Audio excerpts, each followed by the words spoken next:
नमस्कार। एनसीईआरटी भूगोल के अंतर्गत आज भारत की भौगोलिक संरचना को हम समझने वाले हैं कि भारत को भौगोलिक आधार पर कितने भागों में विभाजित किया गया है। तो चलिए एक एक खंड को हम समझते हैं और उसकी क्या विशेषताएं हैं, जहां जहां से प्रश्न पूछे जाते रहे हैं, इन सबको हम डिटेलिंग के साथ करते हुए चलते हैं। चलिए, अगर हम बात करें भारत के भौगोलिक विभाजन की, तो इसका विभाजन हम दो आधारों पर देख सकते हैं।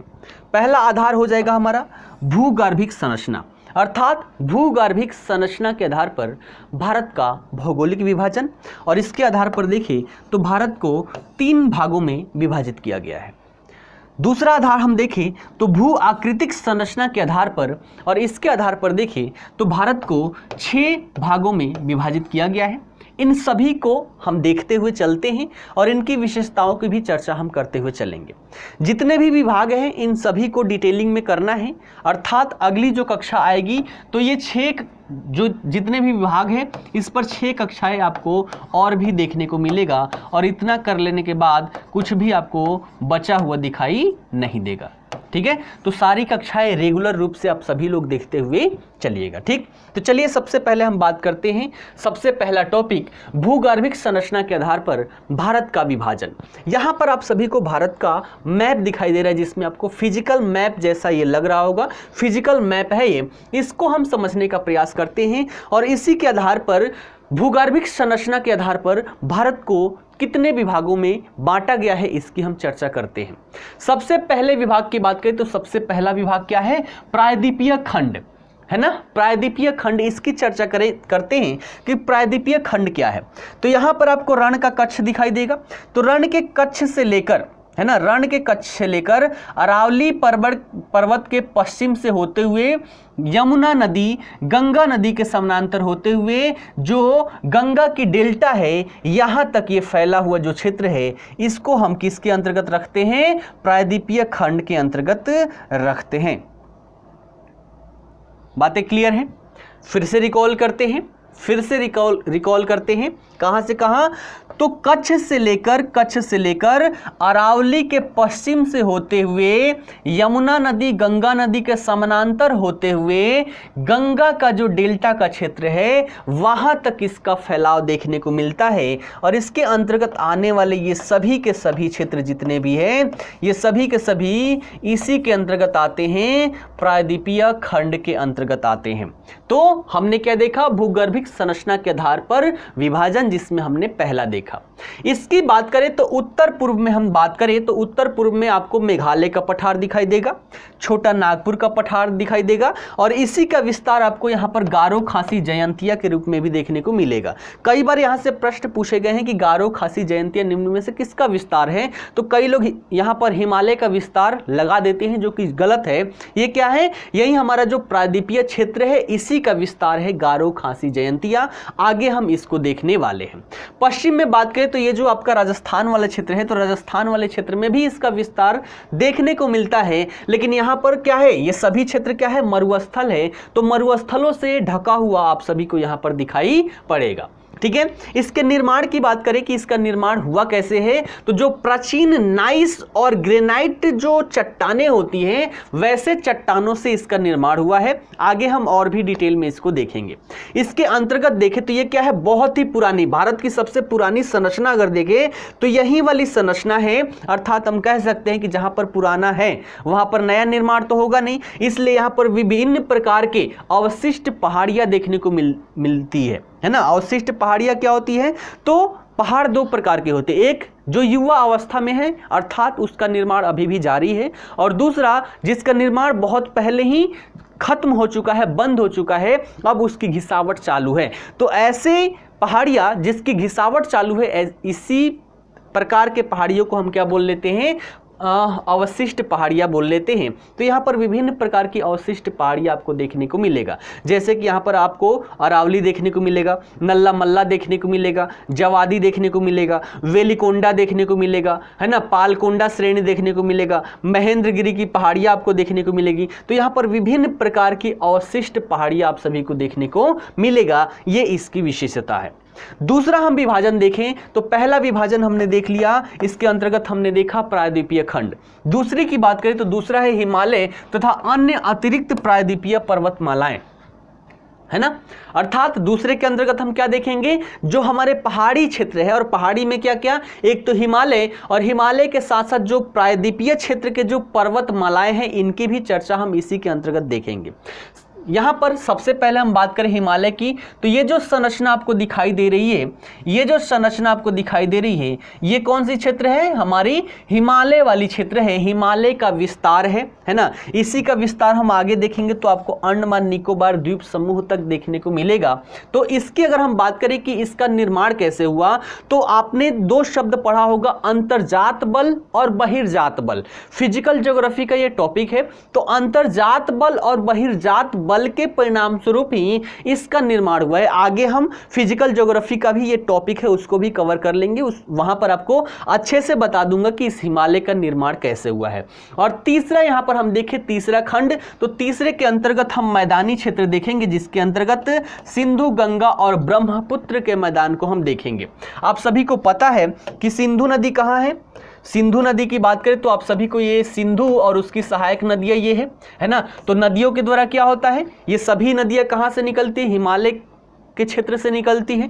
और जब ये निकलती है तो आसपास के वस्तुओं को, है ना, चट्टानों को काटते हुए चलती है, जिसके परिणाम स्वरूप जो इसका बहाव क्षेत्र होता है, उस बहाव क्षेत्र में बहुत सारे अवसाद लाकर डाला जाता है, और इसी से मैदानों का निर्माण हुआ है। तो सबसे पहला क्या, सिंधु, है ना, सिंधु तथा उसकी सहायक नदियों के द्वारा बनाया गया मैदान।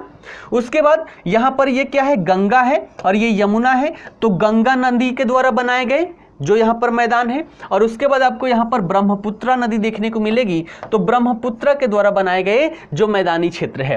तो हम भूगर्भिक संरचना के आधार पर देखें तो भारत को 3 विभागों में विभाजित किया गया है। सबसे पहला पहाड़ी क्षेत्र, जिसके अंतर्गत हिमालय और हिमालय के साथ साथ जो प्रायद्वीपीय पर्वतमालाएं हैं वो भी आ जाते हैं। दूसरा यहाँ पर देखें तो मैदानी क्षेत्र है, जिसके अंतर्गत सिंधु, गंगा और ब्रह्मपुत्र के द्वारा बनाए गए मैदानी क्षेत्र आ जाते हैं। और तीसरा यहाँ पर देखें तो प्रायद्वीपीय पठार आपको देखने को मिलता है। तो भूगर्भिक संरचना के आधार पर देखें तो इतने विभागों में हम विभाजित करते हैं। चलिए अब आगे बढ़ते हैं। अब हम बात करते हैं भू आकृतिक संरचना के आधार पर देखें तो भारत को 6 खंडों में विभाजित किया गया है ना। किसके आधार पर, भू आकृतिक संरचना के आधार पर भारत को 6 खंडों में विभाजित किया गया है। वो खंड कौन कौन से हैं सबसे पहले समझते हैं।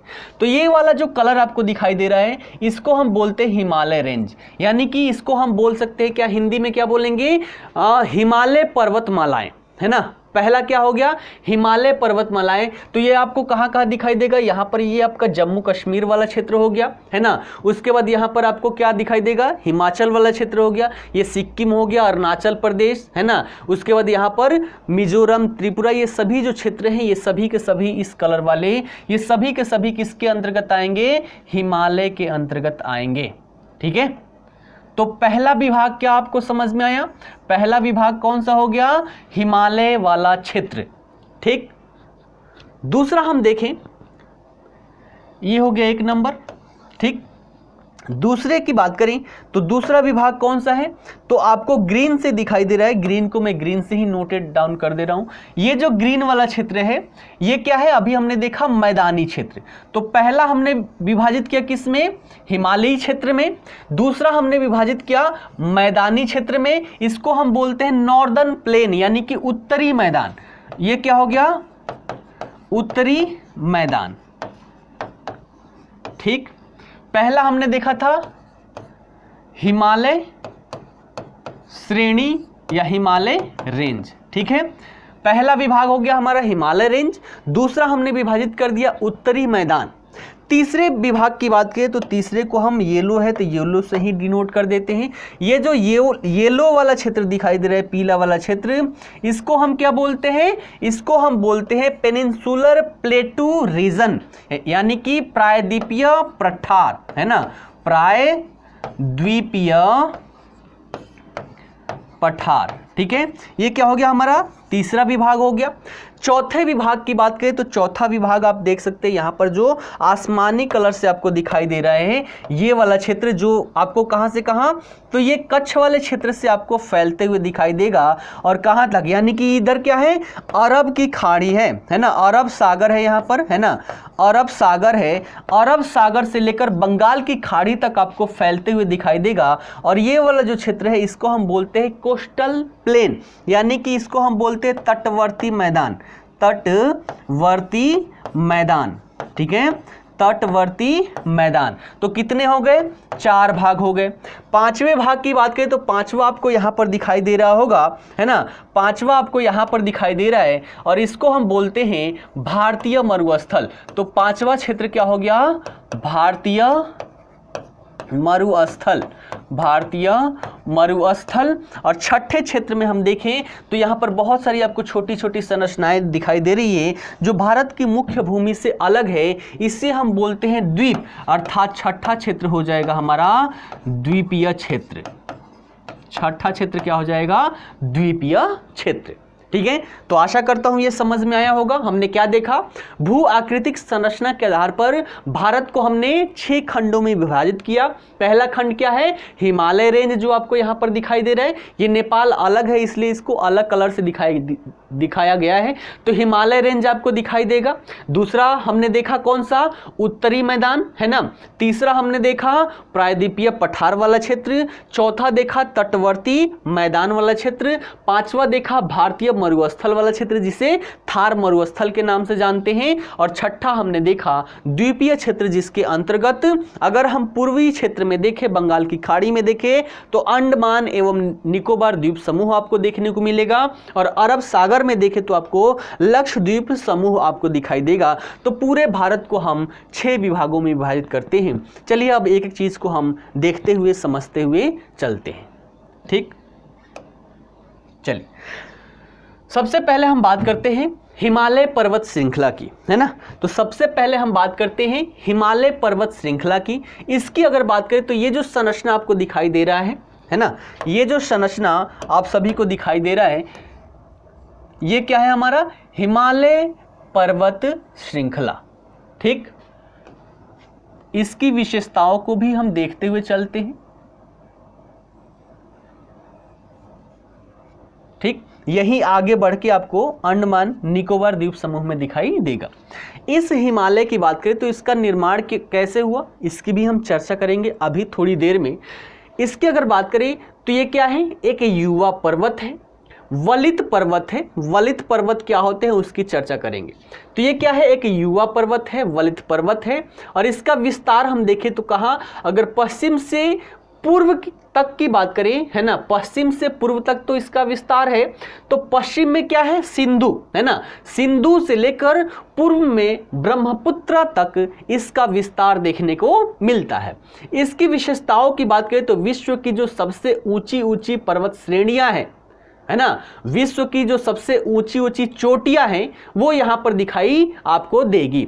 अगर इसकी बात करें तो विश्व की सबसे ऊंची पर्वत श्रेणी भी कौन है, तो हमारी हिमालय पर्वत श्रेणी है। और इसकी लंबाई देखें, है ना, लंबाई कहां, पश्चिम से लेकर पूर्व तक अगर इसकी लंबाई की बात करें तो लगभग कितना, 2500 किलोमीटर, है ना, 2500 किलोमीटर तक इसकी लंबाई देखने को मिलती है। जबकि चौड़ाई की बात करें तो 400 किलोमीटर से लेकर 160-150 किलोमीटर तक आप सभी को दिखाई देगा, है ना। तो आपको दिखाई दे रहा होगा। अब हमने चौड़ाई कितनी बात की, 400 से लेकर 160-50 तक आपको दिखाई दे रही है। तो आप सभी को अंदाजा लगा लेना चाहिए कि इसमें ये जो पश्चिमी क्षेत्र है, पश्चिमी क्षेत्र में होगा 400 किलोमीटर, है ना, यानी कि पश्चिमी क्षेत्र में क्या है, ये ज्यादा चौड़ा है। जबकि पूर्वी क्षेत्र में देखें तो धीरे धीरे ये संकरा होते चला जाता है और यहाँ पर 160-150 के आसपास आपको दिखाई देता है।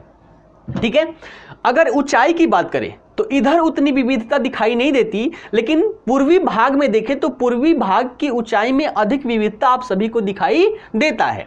अब इसमें बात करें तो कई सारे, इसको हम 2 भागों में विभाजित करते हैं, एक उत्तर से दक्षिण के क्रम में और दूसरा पश्चिम से पूर्व के क्रम में, है ना। तो हिमालय को पढ़ने की दृष्टिकोण से कल के टॉपिक में कल के क्लास में एक ही चीज़ हम पढ़ेंगे, हिमालय। आज हम बस इसको समझ रहे हैं कि क्या है, और कल से पूरे डिटेलिंग में आपको एक एक टॉपिक देखने को मिलेगा। तो वहाँ पर पहला टॉपिक होगा हिमालय, पूरे डिटेल में, कोई भी प्रश्न वहाँ से आपको नहीं छूटेगा।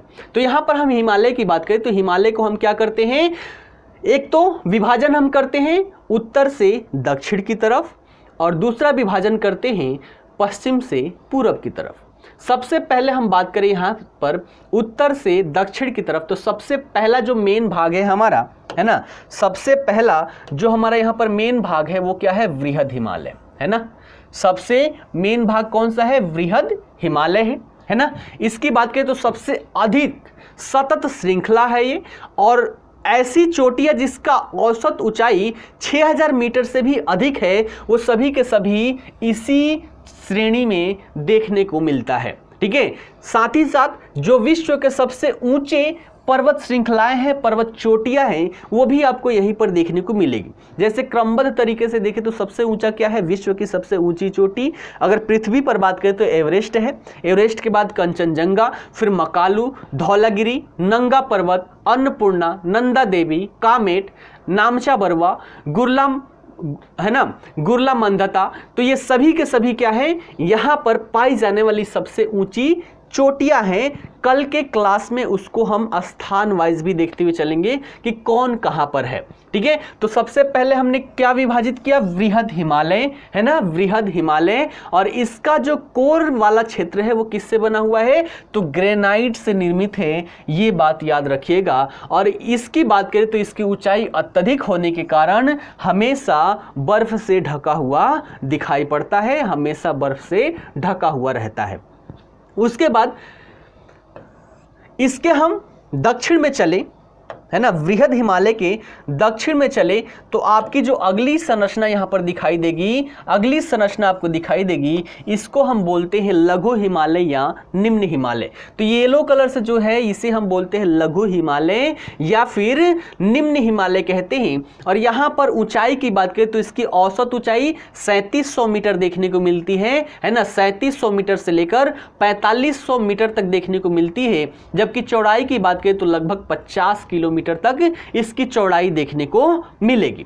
ठीक है, आपने देखा होगा कई सारी घाटियां, है ना, जैसे यहां पर देखें तो कश्मीर घाटी जो है इसी के बीच में अवस्थित है। पीर पंजाल हो गया, धौलाधर हो गया, महाभारत श्रेणी हो गया, हिमाचल का जो कांगड़ा व कुल्लू पहाड़ियां जो है वो सभी के सभी आपको इसी श्रेणी में देखने को मिलेगा। ठीक है, अब यहां पर बात करें हिमालय की, अगर बात करें तो हिमालय बहुत ही ऊंचा है, बर्फ से ढका रहता है, तो वहां पर लोगों का आवास ना के बराबर है। जबकि इसकी बात करें तो एवरेज ऊंचाई हमने क्या देखा, 3700 से लेकर 4500, अर्थात कई सारे ऐसे क्षेत्र हैं जहां पर बर्फ नहीं जमता और ऐसे स्थान पर लोगों का निवास देखने को मिलता है। परिणामतः यहाँ पर विभिन्न नगरों का निर्माण हुआ है, इसलिए इसे पहाड़ी नगरों के लिए जाना जाता है। किसको, लघु हिमालय को पहाड़ी नगरों के लिए जाना जाता है। उसके बाद हम लघु हिमालय से और दक्षिण में आएंगे, लघु हिमालय से हम और दक्षिण में आएंगे तो आपको यहाँ पर क्या दिखाई देगा, ये जो क्षेत्र है ना, और दक्षिण में आएंगे तो यहाँ पर आपको शिवालिक श्रेणी देखने को मिलेगी, जिसकी ऊंचाई 900 से लेकर 1100 मीटर तक देखने को मिलेगी। और चौड़ाई देखें तो 10 से लेकर 50 किलोमीटर तक आपको इसकी चौड़ाई भी कहीं कहीं देखने को मिलेगी। ये निर्मित किससे हुआ है, तो आप सभी को पता है, यहाँ से वृहद हिमालय से विभिन्न नदियां निकलती है और इन्हीं नदियों द्वारा लाई गई जो असंपीड़ित अवसाद होते हैं, उन्हीं अवसादों के द्वारा हिमालय श्रेणी का निर्माण हुआ है। इसके अंतर्गत यानी कि ये जो हमारा बीच वाला क्या है, लघु हिमालय है, और शिवालिक श्रेणी है नीचे वाला, तो इन दोनों के बीच में विभिन्न प्रकार की आपको घाटियां देखने को मिलेगी, जिसे दून घाटियों के नाम से जानते हैं। जैसे कि आपने नाम सुना होगा देहरादून, है ना, कोटली दून, पाटली दून, तो वो सभी के सभी इन्हीं दो श्रृंखलाओं के बीच में अवस्थित है। उसके बाद एक हम देखें तो सबसे ऊपर, यानी कि हम क्या है, हम तो इधर है, हमारे लिए एक और होगा, इधर भी बहुत सारी श्रेणी आपको दिखाई दे रही है, अर्थात हिमालय के पार हमारे लिए क्या है, पार है, है ना। उधर से देखेंगे तो उनके लिए क्या होगा, इधर वाला क्षेत्र हिमालय पार होगा, लेकिन हमारे लिए क्या है, हिमालय के पार, अर्थात हम इसे ट्रांस हिमालय कहते हैं। तो ये वाला जो क्षेत्र है ये क्या है, ट्रांस हिमालय वाला क्षेत्र है। तो उत्तर से लेकर दक्षिण की तरफ हम देखें तो हम इतने विभागों में इसको विभाजित करके पढ़ते हैं। सबसे पहले ट्रांस हिमालय, उसके बाद बृहद हिमालय, फिर लघु हिमालय, फिर शिवालिक। ठीक है, इतनी बातें क्लियर है। आगे बढ़े, चलिए अब देखते हैं इस हिमालय का निर्माण कैसे हुआ। तो ये आप सभी को पता है, ये पृथ्वी है और पृथ्वी पर विभिन्न प्रकार की प्लेटें, आपको कुछ बड़ी प्लेटें और बहुत सारी छोटी प्लेटें आपको दिखाई देगी, जिसमें से इंडियन प्लेट आपको यहाँ पर दिखाई दे रही है। ठीक है, यहीं पर समझ लेते हैं कि आखिर हिमालय का निर्माण कैसे हुआ। तो विभिन्न प्लेटें आप सभी ने पढ़ा होगा, यहाँ पर यूरेशियन प्लेट है, ये क्या है, अफ्रीकन प्लेट है, ये साउथ अमेरिकन प्लेट है, ये नॉर्थ अमेरिकन प्लेट है, ये कैरेबियन प्लेट है, ये नाज़का प्लेट है, ये कोकोस प्लेट है, ये पैसिफिक प्लेट है, ये ऑस्ट्रेलियन प्लेट है। पहले देखें तो इंडियन ऑस्ट्रेलियन एक ही भाग हुआ करते थे, कैसे, हम इसकी भी चर्चा करते हैं। ये फिलीपीन प्लेट है ना। तो विभिन्न प्रकार की यहाँ पर हम प्लेट देख पा रहे हैं। इन सभी प्लेटों में हमें चर्चा किस चीज़ की करनी है, इंडियन प्लेट की। तो अगले पेज पर देखते हैं कि आखिर इसका निर्माण कैसे हुआ। तो प्रारंभिक दौर में आपने देखा होगा जब पृथ्वी का निर्माण हुआ तो यहाँ पर एक भाग है ना, एक बहुत बड़ा भाग आपको सागर के रूप में दिखाई दे रहा होगा, है ना। एक बहुत बड़ा भाग सागर के रूप में था, है ना, और एक छोटा सा भाग किस रूप में, तो आपको स्थल के रूप में दिखाई दे रहा होगा। इसकी बात करें, है ना, इसकी बात करें तो इसको जो स्थल रूप था एक बड़ा सा, इसको नाम क्या दिया गया, पेंजिया। और जो बड़ा सा है ना, इस पेंजिया को चारों तरफ से एक बड़ा सा महासागर घेरा हुआ था, उसको नाम क्या दिया गया, पैंथालासा दिया गया। ठीक है, समझिएगा। तो जब पृथ्वी का निर्माण हुआ उसके बाद से जो आकृति आपको दिखाई देगी वो इस आकृति की दिखाई देगी। एक बड़ा सा भूभाग था जिसे नाम क्या दिया गया, पेंजिया दिया गया, और इस पेंजिया को चारों तरफ से एक बड़ा सा महासागर घेरे पड़ी थी, जिसको पैंथालासा के नाम से जानते हैं। कालांतर में जाकर, यानी कि ये देखें तो 245 मिलियन ईयर पहले की बात है। उसके बाद देखें कालांतर में जाकर तो ये जो पेंजिया था, पेंजिया दो भागों में विभाजित हो गया, है ना। एक भाग को कहा गया लॉरेंसिया और दूसरे को कहा गया गोंडवाना, है ना। एक भाग को कहा गया लॉरेंसिया और दूसरे को कहा गया गोंडवाना। इंडियन प्लेट की बात करें तो आपको दिखाई दे रहा होगा यहाँ पर, यानी कि यहाँ पर ये क्या है, इक्वेटर है, समझिएगा। इक्वेटर अर्थात 0 डिग्री। वर्तमान में भारत की अवस्थिति को देखें तो हमने समझा था कहाँ पर है, यहाँ पर अवस्थित है भारत। लेकिन आज से 200 मिलियन वर्ष पहले की बात करें तो भारत आपको इक्वेटर से दक्षिण में आपको दिखाई देगा, अर्थात जो वर्तमान समय में इसकी स्थिति है वो पहले नहीं थी। यहाँ से धीरे धीरे क्या हुआ, ये यहाँ से चलना प्रारंभ करता है। देखिएगा कैसे, अगले पेज पर देखते हैं। देखिएगा ये इंडियन प्लेट है, ठीक है, शायद एक पेज रह गया है, चलिए इसको यहीं पर समझते हैं। तो यहाँ से ये क्या है, ये है आपको ऑस्ट्रेलियन प्लेट, ये है इंडियन प्लेट। ऑस्ट्रेलियन प्लेट की बात करें तो ये दक्षिण में ही रहता है ना, दक्षिण में ही रहता है, और ये कहाँ, पूर्व की तरफ चलना प्रारंभ करता है। जबकि इंडियन प्लेट कहता है हम पूर्व में नहीं जाएंगे भैया, हम दूसरे देश में जाएंगे। तो ये इक्वेटर की तरफ बढ़ता है, अर्थात अपने स्थान से उत्तर की तरफ ये गमन करना प्रारंभ करता है और धीरे धीरे आगे बढ़ता है, धीरे धीरे आगे बढ़ता है। और आगे बढ़ते बढ़ते जो यूरेशियन प्लेट आपको यहाँ पर ये दिखाई दे रहा है, यहीं पर ये वाला क्या है, यूरेशियन प्लेट है, यहीं आगे चलकर विभाजित होता है। तो यहाँ पर ये जो यूरेशियन प्लेट है तो इंडिया जाकर इंडियन प्लेट जो है ना, ये इंडियन प्लेट है, धीरे धीरे आगे बढ़ता है, बढ़ते बढ़ते और यूरेशियन प्लेट में जाकर टकराता है। जब प्लेट आपस में टकराते हैं तो यूरेशियन प्लेट ऊपर से, है ना, इंडियन प्लेट इधर से गतिशील है, दोनों क्या हुआ, आपस में टकराए, है ना। यहाँ पर क्या है, दोनों आपस में टकराए। तो आपने देखा होगा जब भी दो चीज आपस में टकराते हैं तो टकरा के इसमें कुछ ना कुछ डिफरेंशिएट देखने को मिलेगा, अर्थात ये क्या होगा, ऐसे मुड़ जाएगा, ये भी ऐसे मुड़ जाएगा, या फिर एक प्लेट ऊपर चला जाएगा, एक प्लेट नीचे चला जाएगा, और साथ ही साथ यहाँ पर क्या होगा, वलन पड़ जाएगा। तो ऐसे ही जब ये दोनों प्लेटें आपस में टकराई, यूरेशियन प्लेट से जब इंडियन प्लेट आकर यहाँ पर टकराई तो एक प्लेट नीचे एक प्लेट ऊपर चला गया, इसके परिणाम स्वरूप क्या हुआ, जो आपका तिब्बत का पठार दिखाई देता है वो आपको देखने को मिलेगा, और साथ ही साथ कुछ क्षेत्रों में वलन पड़ गया, और यही वलन आपको हिमालय के रूप में दिखाई देता है। तो आशा करता हूं शॉर्ट में मैंने समझाया है, डिटेल में देखें तो फिजिकल ज्योग्राफी में बहुत लंबा टॉपिक है, लेकिन मैंने शॉर्ट में समझाया है कि जब इंडियन प्लेट यूरेशियन प्लेट से जाकर टकराती है, परिणामतः यहां पर वलन पड़ जाता है और इसी से हिमालय का निर्माण हो जाता है। ठीक है, क्लियर है बातें। चलिए उसके बाद एक चीज यहीं पर समझ लीजिएगा, अभी हमने देखा ये क्या है, टेथिस सी है ना, टेथिस सागर है। यहीं पर जब इंडियन प्लेट यहां पर आकर टकराती है तो बीच में क्या था, टेथिस सागर था। यहां पर टेथिस सागर था तो टकराने के साथ ही यहां पर वलन पड़ना, परिणामतः यहां पर क्या था, ये सागर था, है ना। धीरे धीरे जब यहां से नदियां चली तो उसके द्वारा अवसाद लाकर यहाँ भरा जाने लगा, परिणामतः यहाँ पर गंगा के मैदान का निर्माण हो गया। तो ये भी सारी चीजें हम यहाँ पर समझते हुए चलेंगे। ठीक, चलिए आगे बढ़ते हैं। दूसरा हम देखते हैं, एक विभाजन हमने कैसे देखा, उत्तर से दक्षिण की तरफ। दूसरा विभाजन हम देखते हैं कहां से, पश्चिम से पूर्व की तरफ। नदियों के आधार पर इसका विभाजन कर दिया गया है और कई बार यहां से प्रश्न आप सभी को देखने को मिलेगा। तो यहां पर देखें, सबसे पहले तो ये जो लाल वाला क्षेत्र आपको दिखाई दे रहा है, इसको हम पंजाब हिमालय के नाम से जानते हैं।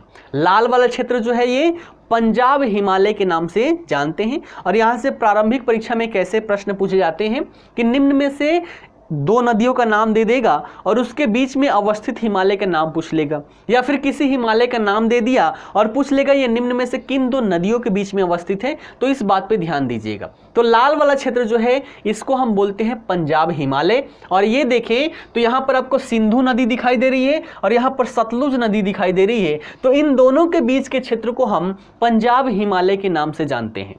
ठीक है, सिंधु नदी और सतलुज नदी के बीच वाले क्षेत्र को हम पंजाब हिमालय के नाम से जानते हैं, याद रखिएगा। और इसी को पश्चिम से पूर्व की तरफ अगर बात करें तो इसी को हम कश्मीर तथा हिमाचल हिमालय के नाम से जानते हैं। तो कश्मीर हिमालय हो, हिमाचल हिमालय हो, या फिर इसी को हम पंजाब हिमालय कहें, सभी बात क्या है, समान ही है।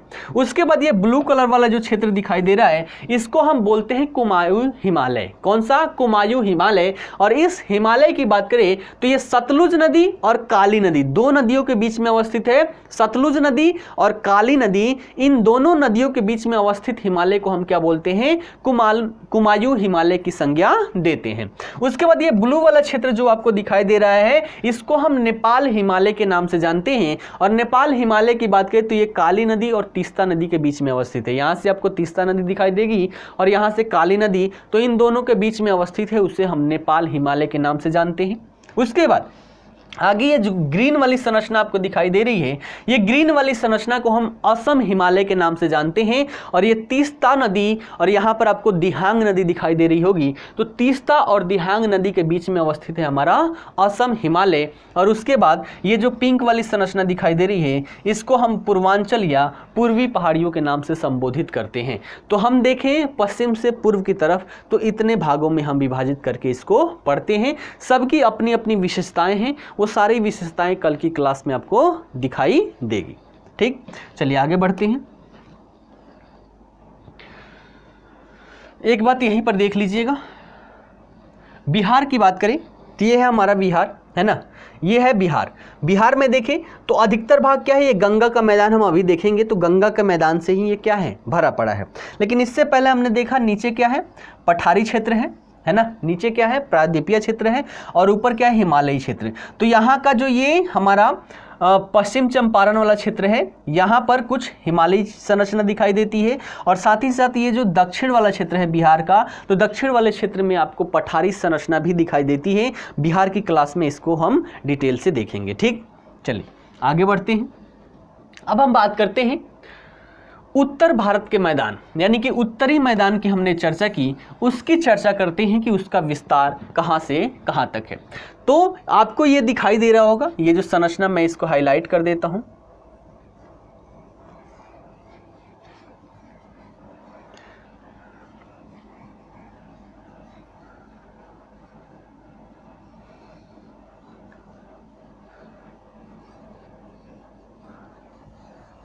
ये जो क्षेत्र है ये सभी क्या है, हमारा मैदानी क्षेत्र है। जितना भी मैंने हाईलाइट किया ये क्या है, मैदानी क्षेत्र है। और किससे निर्मित हुआ है वो भी हमने देखा। इधर वाला क्षेत्र किससे, जो सिंधु नदी है और सिंधु नदी की सहायक नदी, इससे निर्मित हुआ है। उसके बाद बीच वाले भाग को हम गंगा के मैदान कहते हैं और इधर वाले भाग को हम ब्रह्मपुत्र का मैदान कहते हैं। तो इसके जो ये मैदानी भाग है, उत्तर भारत का जो मैदानी क्षेत्र है, इसका निर्माण किससे हुआ है, सिंधु तथा उसकी सहायक नदी, गंगा तथा उसकी सहायक नदी और ब्रह्मपुत्र तथा उसकी सहायक नदी, 3 नदियों के द्वारा इसका निर्माण हुआ है। और इसके विस्तार की बात करें तो लगभग 7 लाख वर्ग किलोमीटर इसका विस्तार देखने को मिलता है।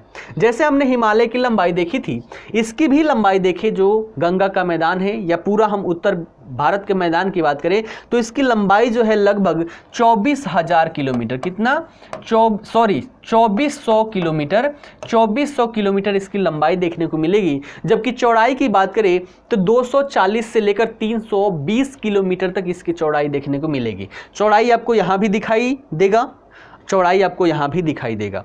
तो इसमें देखा जाए तो सबसे ज़्यादा चौड़ाई आपको पश्चिम वाले क्षेत्र में देखने को मिलेगा। तो इसकी चौड़ाई जो है 320 से लेकर 240 किलोमीटर तक देखने को मिलती है। उसके बाद और भी इसकी चर्चा करें तो इसको भी हम 3 भागों में विभाजित कर लेते हैं। जो गंगा, ये पूरा हमारा उत्तर भारत का मैदान है, इसको भी 3 भागों में विभाजित करके हम पढ़ लेते हैं। पहला वाला क्षेत्र जो सिंधु तथा उसकी सहायक नदियों के द्वारा बनाया गया, इसे पंजाब हरियाणा मैदान के नाम से जानते हैं, है ना। कलर मैं कर देता हूं, ये रेड कलर से जो मैंने कर दिया, इसको हम पंजाब हरियाणा मैदान के नाम से जानते हैं। और इसका निर्माण किससे किया गया है, सिंधु तथा उसकी सहायक नदियों के द्वारा इस मैदान का निर्माण किया गया है। ठीक है। उसके बाद अगला हम देखें तो ये हमने क्या कर लिया, ये हमारा पहला क्षेत्र हो गया। दूसरे क्षेत्र की बात करें तो दूसरा क्षेत्र आपको गंगा तथा उसकी सहायक नदियों के द्वारा निर्मित मैदान है, जिसे गंगा का मैदान कहा जाता है। और इसको भी 3 भागों में विभाजित करते हैं। पहला ऊपरी गंगा का मैदान, ये वाला क्षेत्र जो है इसे हम बोल लेते हैं ऊपरी गंगा का मैदान, और इसे हम बोल लेते हैं निम्न गंगा का मैदान, और जो बीच का हो जाता है उसे हम बोलते हैं मध्य गंगा का मैदान। लेकिन सभी को संपूर्ण रूप से हम गंगा का मैदान कह लेते हैं, और जिसके अंतर्गत ये हमारा ये सभी क्षेत्र इसके अंतर्गत आ जाते हैं। ठीक है, क्लियर है। ये हो गया हमारा गंगा का मैदानी क्षेत्र। और तीसरा विभाग आप सभी को दिखाई दे रहा होगा यहाँ पर, तीसरे विभाग को हम ब्रह्मपुत्र का मैदानी क्षेत्र कहते हैं। ब्रह्मपुत्र का मैदानी क्षेत्र जिसका निर्माण ब्रह्मपुत्र एवं उसकी सहायक नदियों के द्वारा किया गया है। तो भारत में इतने सारे क्षेत्र हैं। उत्तर भारत के मैदान के अंतर्गत ये हमारा क्षेत्र है, जिसका विस्तार लगभग 7 लाख वर्ग किलोमीटर तक देखने को मिलता है, जिसकी लंबाई 2400 किलोमीटर और चौड़ाई 240 से लेकर 320 किलोमीटर तक दिखाई देता है, जिसको हम 3 भागों में विभाजित करते हैं। पहला पंजाब हरियाणा का मैदान, दूसरा गंगा का मैदान और तीसरा ब्रह्मपुत्र का मैदान। तो आशा करता हूं ये चीज समझ में आ गई होगी। चलिए अगला देखते हैं। अगला भाग है प्रायद्वीपीय पठार, है ना। पहला हमने देख लिया हिमालय वाला क्षेत्र, दूसरा हमने मैदान वाला क्षेत्र। अब तीसरे की बात करते हैं प्रायद्वीपीय पठार की। तो प्रायद्वीपीय पठार की बात करें तो अभी अभी हमने देखा ये सभी क्षेत्र क्या हो गया, हमारा हिमालय वाला क्षेत्र हो गया, है ना। ये सभी क्षेत्र क्या हो गया, हमारा हिमालय वाला क्षेत्र हो गया, ये हमने देख लिया। उसके बाद हमने देख लिया मैदानी क्षेत्र, और मैदानी क्षेत्र की बात करें तो ये जो क्षेत्र था हमारा, ये क्या था, हमारा मैदानी क्षेत्र था। ठीक, ये क्या था, हमारा मैदानी क्षेत्र था। 2 हमने देख लिया। तीसरे की हम बात करते हैं, तीसरे की जिसे हम बोलते हैं प्रायद्वीपीय पठार। प्रायद्वीपीय पठार की बात करें तो यहाँ पर जो आपको संरचना दिखाई दे रही है, लाल से ही दिखाता हूँ, देखिएगा। ये जो मैं हाईलाइट कर रहा हूँ इसको हम प्रायद्वीपीय पठार कह लेते हैं। और प्रायद्वीपीय पठार की बात करें तो ये जितने भी मैंने लाल से कलर किया है इसको हम बोलते हैं प्रायद्वीपीय पठार। इसकी बात करें तो ये एक मेजनुमा संरचना है। कारण क्या है कि ये अब धीरे धीरे घिस रहा है, और घिसने के परिणाम स्वरूप ये एक मेजनुमा संरचना के रूप में दिखाई देती है, मेजनुमा आकृति के रूप में दिखाई देती है, जिसका निर्माण पुराने क्रिस्टलीय आग्नेय तथा रूपांतरित शैलों के द्वारा हुआ पड़ा है। और इसकी बात करें तो पूरे भारतीय भूभाग में सबसे प्राचीनतम भूभाग जो है वो हमारा यही प्रायद्वीपीय पठार वाला भाग है जिसका निर्माण गोंडवाना जब टूटा था, है ना, गोंडवाना के टूटने से ही इसका निर्माण हुआ था, इसलिए ये भारत का सबसे प्राचीनतम भूभाग है।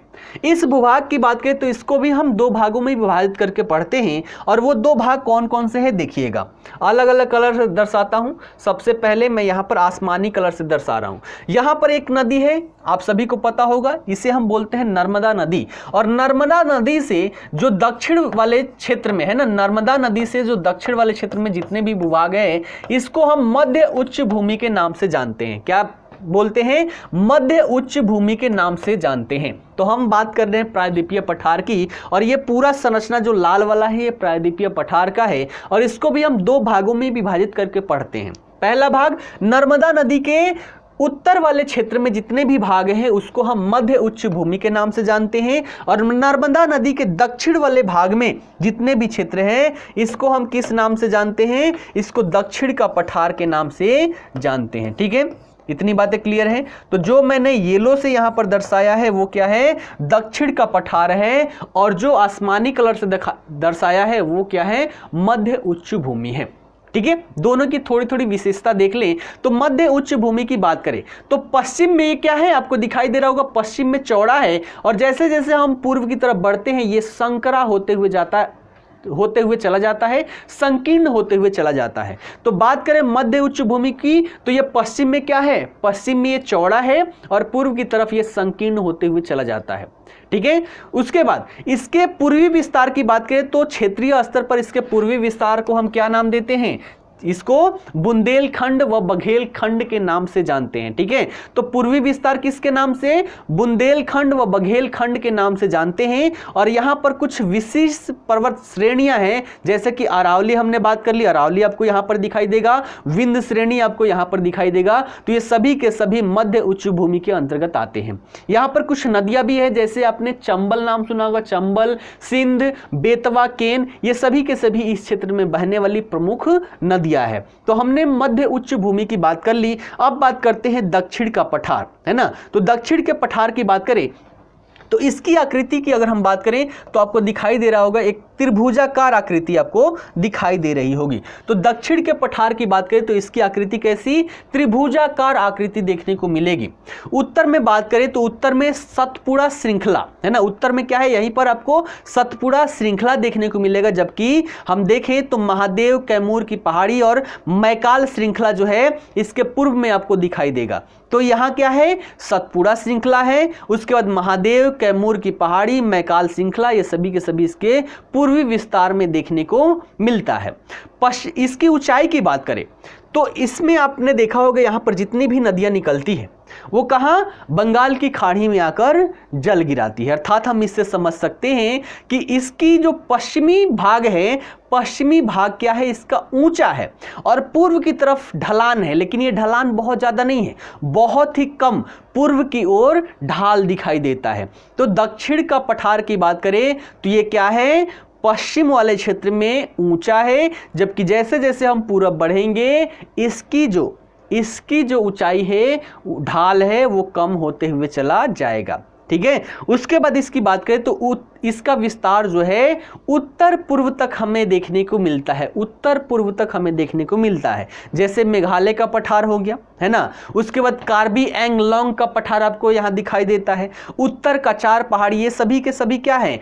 इसके स्थानीय नाम हैं। तो यहाँ तक विस्तार आप सभी को देखने को मिलता है। ठीक है, यहाँ पर आपको छोटा नागपुर का पहाड़ी देखने को मिलता है, और छोटा नागपुर, सॉरी पहाड़ी नहीं, पठार, छोटा नागपुर का पठार, और छोटा नागपुर के पठार की बात करें तो यहां पर ये इससे एक भ्रंश के द्वारा अलग हो गया है। साथ ही साथ आपको यहां पर हमने दिखाया था गारो खासी जयंतिया, तो यहां पर जो गारो खासी जयंतिया जो है वो भी इसी का विस्तार है, ये बात याद रखिएगा। और यहां से कई बार प्रश्न आप सभी को देखने को मिला होगा। ठीक है, तो आशा करता हूं ये प्रायद्वीपीय पठार आप सभी को समझ में आया होगा। इस पर भी एक क्लास होगा, पूरे डिटेल में होगा, और इससे संबंधित जो भी यहाँ पर पर्वत है, पठार है ना, जो भी इसकी विशेषताएं हैं, कहां पर क्या खेती होती है, इन सब की चर्चा भी हम उस डिटेल वाली क्लास में करते हुए चलेंगे। ठीक, इसके बाद देखें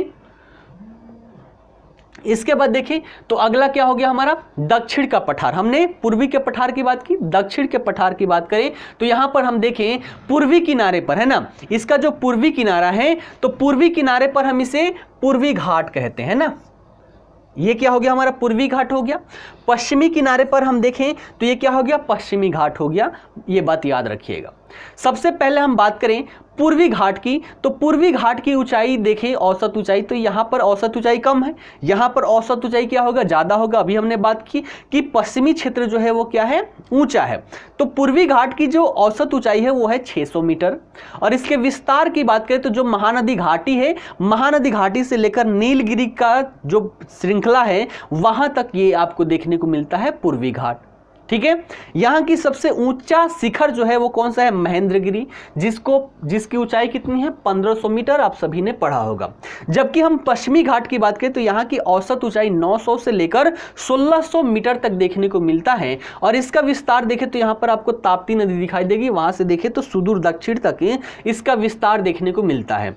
यहां पर पर्वतीय वर्षा होती है, क्यों? क्योंकि आर्द्र युक्त जो वायु होती है आती है यहां से टकरा जाती है और टकराने के परिणाम स्वरूप यहां पर वर्षा होती है, इसलिए यहां पर पर्वतीय वर्षा देखने को मिलता है।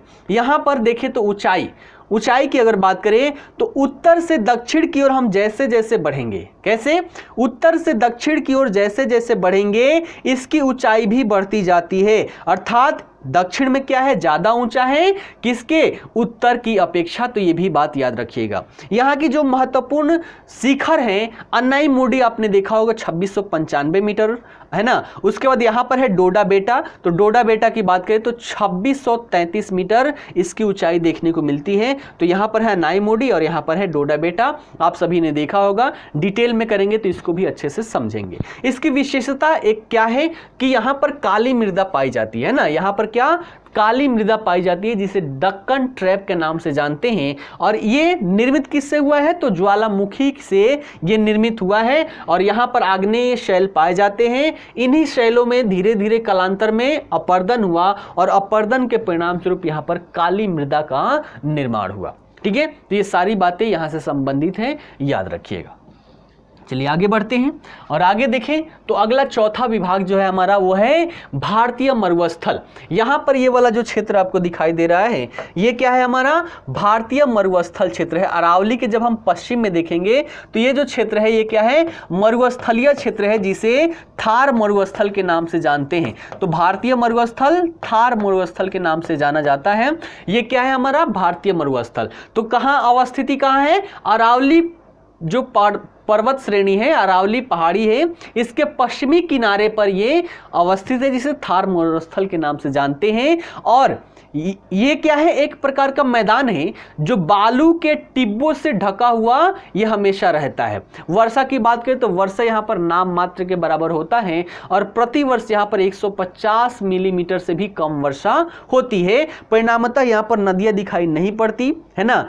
जब यहाँ पर वर्षा होती है तो कुछ नदियों की आकृति यहाँ पर दिखाई पड़ती है लेकिन बालू वाला एरिया होने की वजह से पानी आगे नहीं बढ़ पाता और वहीं पर समाप्त हो जाती है। यहाँ की सबसे महत्वपूर्ण नदी जो है वो कौन सी है लूनी नदी है। तो यहाँ की सबसे महत्वपूर्ण नदी कौन सी है लूनी नदी है। यहाँ पर एक शब्द है, एक शब्द इसको याद रखिएगा बरकान। बरकान क्या है तो अर्धचंद्राकार बालू का टीला, जैसे टीला लग जाता है तो टीला जो इस प्रकार का लग जाता है बालू का, इसी को बोलते हैं बरकान। और भारतीय मरुस्थलीय क्षेत्र में देखें तो सभी क्षेत्रों में यही आकृति आपको देखने को मिलेगी अर्धचंद्राकार, जिसे बरकान के नाम से जानते हैं। जैसे जैसलमेर वाला यहाँ जो क्षेत्र है यहाँ पर आप जाएंगे तो आपको विशेष प्रकार की ऐसी आकृति देखने को मिलेगी। और दूसरा आकृति क्या होता है एक लंबोट टीला, यानी कि ऐसे लंबा टीला बन जाता है। और ऐसी आकृति की बात करें तो जो भारत पाकिस्तान का सीमा वाला एरिया है यहाँ पर आपको दिखाई देगा, लेकिन भारतीय क्षेत्र में कैसा बरकान वाली आकृति आपको दिखाई पड़ेगी। ठीक है, तो ये था हमारा चौथा विभाग। पांचवें विभाग की बात करें तो पांचवा विभाग क्या है तटीय मैदान है ना। पांचवा विभाग क्या है तटीय मैदान। और उसकी बात करें तो हमने देखा था ये जो तटीय क्षेत्र है ना, कहाँ से, तो यहाँ से कच्छ के मैदान से ये क्या होता है, प्रारंभ होता है, और कच्छ के मैदान से प्रारंभ होकर, यानी कि हम देखें यहाँ कहाँ, अरब सागर से प्रारंभ होता है ये, और अरब सागर से प्रारंभ होकर कहाँ तक, आपको बंगाल की खाड़ी तक दिखाई पड़ता है। तो ये जो ग्रीन वाला क्षेत्र है, ये सभी के सभी, इसको हम किस नाम से जानते हैं, तटीय मैदान के नाम से जानते हैं, ये ग्रीन वाला क्षेत्र। ठीक, अवस्थिति क्लियर हो गई माइंड में। ये सारी चीजें माइंड में बैठाते हुए चलना है ताकि फिर हम इसे दोबारा भूलें ना। ठीक, तो ये जो ग्रीन वाला क्षेत्र है इसको हम बोलते हैं तटीय मैदान। ठीक है, प्रायद्वीपीय पठार के किनारे किनारे पर आपको ये संरचना दिखाई देगी, है ना। ये क्या हो गया, हमारा पूर्वी किनारा हो गया, और ये क्या हो गया, पश्चिमी किनारा हो गया। तो पश्चिमी तट की अगर बात करें, तो पश्चिमी तट की बात करें तो ये आपको कहां से कहां, तो आपको यहां पर हमने देखा था ये हो गया हमारा पश्चिमी घाट, ये हो गया पूर्वी घाट। तो हम पश्चिमी मैदान की बात करें, इसमें भी दो भाग है ना, ये सभी क्या है, तटीय मैदान है। पूर्वी क्षेत्र में एक भाग हो गया, पश्चिमी क्षेत्र में एक भाग। तो सबसे पहले हम बात करते हैं पश्चिम तटीय मैदान की। तो जो पश्चिमी घाट है, पश्चिमी घाट और अरब सागर के बीच में इसकी अवस्थिति देखने को मिलती है। यहाँ पर है पश्चिमी घाट और ये है अरब सागर, तो इसके बीच में इसकी अवस्थिति देखने को मिलती है। और इसको भी हम तीन भाग में विभाजित करते हैं। तीन भाग कौन कौन से, याद रखिएगा। तो सबसे पहले हम उत्तरी भाग की बात करें तो उत्तरी भाग को हम क्या बोलते हैं, कोंकण बोलते हैं ना। उत्तरी भाग को हम क्या बोलते हैं, कोंकण बोलते हैं। और इसके अंतर्गत जो हमारा गोवा हो गया, है ना, गोवा और मुंबई, वो इसके अंतर्गत आता है। इस भाग को हम क्या बोलते हैं, कोंकण। ठीक है, इस भाग को हम क्या बोलते हैं, कोंकण। मध्य भाग की बात करें तो मध्य भाग को हम कन्नड़ मैदान बोलते हैं ना। मध्य भाग को क्या बोलते हैं, कन्नड़ मैदान बोलते हैं। और जो हमारा सबसे दक्षिणी भाग है, दक्षिणी भाग को हम बोलते हैं मालाबार, है ना। तो दक्षिणी भाग को हम क्या बोलते हैं, मालाबार तट बोलते हैं। और इससे भी कई बार प्रश्न पूछे गए हैं। तो कोंकण, कन्नड़ और मालाबार, याद रखिएगा, कोंकण, कन्नड़ और मालाबार, तीन भाग इसको देखने को मिलता है। उसके बाद हम बात करें पूर्वी तट पर, तो पूर्वी तट पर पूर्वी तटीय मैदान आपको देखने को मिलता है। और ये कहाँ अवस्थित है, तो बंगाल की खाड़ी और पूर्वी घाट जो है इन दोनों के बीच में अवस्थित है। और इसको भी दो भागों में विभाजित करके देखते हैं। पहले वाले भाग यानी कि उत्तर वाले भाग को हम उत्तरी सरकार के नाम से जानते हैं, उत्तरी सरकार के नाम से जानते हैं। और दक्षिण वाले भाग को हम क्या बोलते हैं, कोरोमंडल। दक्षिण वाले भाग को हम कोरोमंडल तट के नाम से जानते हैं। तो ये बात याद रखिएगा। ठीक है, फिर से रिकॉल करते हैं। पश्चिम वाले में सबसे उत्तरी भाग कोंकण, मध्य भाग कन्नड़ और दक्षिणी भाग मालाबार तट। पूर्वी तटीय मैदान में हम देखें तो सबसे उत्तर वाला भाग उत्तरी सरकार और दक्षिण वाला भाग कोरोमंडल तट। तो ये सारी बातें याद रखिएगा। इसी की बात करें हम तो यहाँ पर जितने भी आपने देखा होगा महानदी आती है, गोदावरी आती है, कृष्णा, कावेरी, इन सभी नदियों के द्वारा इन्हीं तटों पर क्या बनाया जाता है, डेल्टा का निर्माण किया जाता है। ये भी प्रश्न कई बार पूछे गए हैं कि इधर बहने वाली नदियाँ डेल्टा क्यों बनाती है, इधर बहने वाली नदियाँ एस्चुरी क्यों बनाती है। तो साधारण सा इसका आंसर है कि इसका जो ढलान है बहुत ही कम है ना। यहाँ से नदियाँ निकलती है, बहुत कम ढलान की वजह से इसमें स्पीड ज़्यादा नहीं होता है, इसलिए जितना भी कटाव इसके द्वारा लाया जाता है, अवसाद लाए जाते हैं, धीरे धीरे करके यहाँ पर क्या किया जाता है, गिरा दिया जाता है। परिणामतः यहाँ पर डेल्टा का निर्माण होता है। जबकि इस साइड वाला अरब के सागर में गिरने वाली जितनी भी नदियां हैं तो यहाँ से ढलान बहुत ही तीव्र है और तीव्र ढलान की वजह से अवसाद जो होते हैं, है ना, अवसाद यहाँ पर क्या होता है, अवसाद को लेते हुए बहुत नीचे तक ये काट देता है। तीव्र ढलान की वजह से क्या होता है, यहाँ पर एस्चुरी का निर्माण होता है। साथ ही साथ यहाँ पर देखें तो ये पठारी क्षेत्र से आता है, इसलिए यहाँ पर कटान भी बहुत कम होता है। तो ये सभी कारण होते हैं। ये मुख्य परीक्षा में आप सभी को लिखने के लिए आता है ऐसा प्रश्न। साथ ही साथ चिल्का झील की बात करें तो चिल्का झील भी यहीं पर अवस्थित है, पूर्वी तट के अंतर्गत ही अवस्थित है। ठीक है, तो आशा करता हूँ यहाँ तक समझ में आया होगा। और चलिए अंतिम भाग की बात करते हैं जिससे हम द्वीप समूह के नाम से जानते हैं। और द्वीप समूह में देखें तो हमने देखा था ये क्या है, भारत का मुख्य भाग है। ये क्या है, भारत का मुख्य भाग। और मुख्य भाग के अलावा भी भारत के अधिकार क्षेत्र में कुछ क्षेत्र आते हैं जो भारत के मुख्य भाग से बाहर है। पहला भाग आपको बंगाल की खाड़ी में दिखाई देगा और दूसरा अरब सागर में दिखाई देगा। बंगाल की खाड़ी वाले भाग को हम अंडमान एवं निकोबार द्वीप समूह के नाम से जानते हैं, जबकि अरब सागर वाले क्षेत्र को हम लक्षद्वीप समूह के नाम से जानते हैं। चलिए इसको थोड़ा सा हम डिटेल में देखते हैं जूम करके। तो यहाँ पर ये भारत का क्षेत्र है, ये क्या है, बंगाल की खाड़ी है, और बंगाल की खाड़ी में आपको अंडमान निकोबार द्वीप समूह देखने को मिल रहा है। जब इसको हम जूम करेंगे तो इस प्रकार से दिखाई देगा, जिसे अंडमान एवं निकोबार आइलैंड के नाम से जानते हैं। इसको भी दो भागों में विभाजित किया गया है। जो उत्तर में है ना, इसको हम बोलते हैं अंडमान, और जो दक्षिण में है इसको हम बोलते हैं निकोबार। ठीक है, इसको कौन, तो 10 डिग्री चैनल जो है, 10 डिग्री चैनल के द्वारा अंडमान को निकोबार से अलग किया जाता है। ठीक है, इसमें भी बहुत सारे द्वीप हैं, जैसे नॉर्थ अंडमान हो गया, मिडिल अंडमान हो गया, लोअर अंडमान, और यहीं पर है पोर्ट ब्लेयर जो अंडमान एवं निकोबार द्वीप समूह की राजधानी है। ठीक है, और सबसे दक्षिण में क्या है, लिटिल अंडमान है। कई बार इसको क्रम में सजाने के लिए भी दे देता है। उसके बाद 10 डिग्री चैनल के नीचे जाएंगे तो यहाँ पर आपको कार निकोबार है ना, निकोबार आइलैंड है ना, उसके बाद तरासा, कैचेल, ऐसे करके लिटिल निकोबार, ग्रेट निकोबार आपको दिखाई देगा।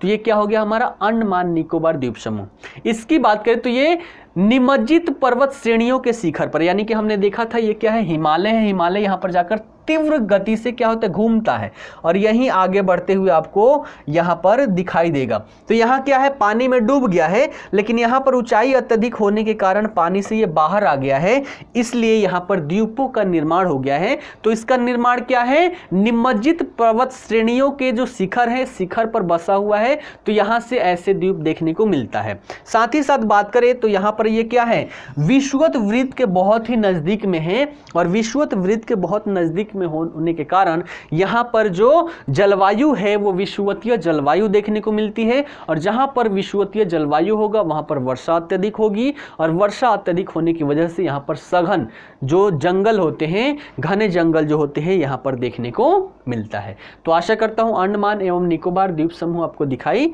दे गया होगा। चलिए अगला द्वीप देखते हैं, जिसे हम लक्षद्वीप के नाम से जानते हैं। तो यहां पर हमने देखा केरल है ना, तो केरल में हमने क्या देखा, मालाबार तट देखा, और मालाबार तट के जब हम पश्चिम वाले क्षेत्र में जाएंगे तो यहाँ पर बहुत सारी छोटी छोटी आपको द्वीप दिखाई देगी। इन सभी द्वीपों को मिलाकर हम क्या, अंडमान निकोबार के नाम से जानते हैं। तो एक तरफ हमने देखा था इसको लक्षद्वीप के नाम से जानते हैं। एक तरफ हमने देखा था अंडमान निकोबार द्वीप समूह निर्माण कैसे हुआ है, तो वहीं हिमालयी वाला जो क्षेत्र है, निमज्जित पर्वत श्रृंखलाएं हैं, उसी के शिखर हैं। जबकि इसकी बात करें तो ये प्रवालों के द्वारा निर्मित हुआ है। किससे, प्रवालों के द्वारा निर्मित हुआ है ना। प्रवाल एक प्रकार का जीव होता है जो मरने के बाद एक के ऊपर एक जमा होते हुए चला जाता है, और एक समय ऐसा आता है जब वो पानी से बाहर निकल जाता है, जिसे प्रवाल द्वीप के नाम से हम जानते हैं, है ना। प्रवाल भित्ति उसे कहा जाता है। तो इसी से ये निर्मित हुआ है। तो इसका निर्माण किससे हुआ है, प्रवालों के द्वारा हुआ है। 1973 से पहले इसे लकाद्वीप, मिनिकॉय और एमिन द्वीप के नाम से जाना जाता था, लेकिन 1973 ईस्वी में इसका नाम बदलकर लक्षद्वीप रख दिया गया। और इसका क्षेत्रफल देखें तो कितना, बहुत ज़्यादा नहीं है, 32 किलोमीटर स्क्वायर इसका क्षेत्रफल देखने को मिलता है, जिसका प्रशासनिक मुख्यालय कवरत्ती है। और कवरत्ती की बात करें तो ये वाला क्षेत्र हमारा कवरत्ती कहलाता है। ठीक है, साथ ही साथ यहाँ पर एक द्वीप है जिसे हम बोलते हैं पिटली द्वीप, है ना, उसे हम बोलते हैं पिटली द्वीप। और पिटली द्वीप की बात करें तो वहाँ पर कोई मानव नहीं रहता है, लेकिन इस द्वीप का नाम मैंने इसलिए लिया क्योंकि ये क्या है, एक पक्षी अभयारण्य है। ठीक है, तो आशा करता हूँ सारी चीज़ें आप सभी को समझ में आई होगी। NCERT के आधार पर जो भी वहाँ पर बातें कही गई हैं, उन सभी बातों को मैं आप सभी के समक्ष प्रस्तुत किया। जो भी बातें वहाँ पर कही गई है, जितने आधारों पर विभाजित किया गया है, उन सभी को आप सभी के समक्ष रखने का प्रयास किया। अब जितने भी ये 6 प्रभाग हमने देखा, उन 6 पर एक एक वीडियो आप सभी को मिलेगा। उसके बाद से भारतीय क्षेत्र से आपके कुछ भी नहीं बच पाएंगे। ठीक है, उसके बाद से हम आगे बढ़ेंगे, नदी, है ना। तो पूरे डिटेल खनिज वनिज सारी चीज़ें हम यहाँ पर करने वाले हैं, जो NCERT आधारित है, जहाँ से बार बार प्रश्न पूछे जाते रहे हैं। ठीक है, तो आशा करता हूँ आप सभी को अच्छे से समझ में आया होगा। अगर अच्छे से समझ में आता हो तो लाइक अवश्य कीजिएगा। ठीक है, चलिए धन्यवाद।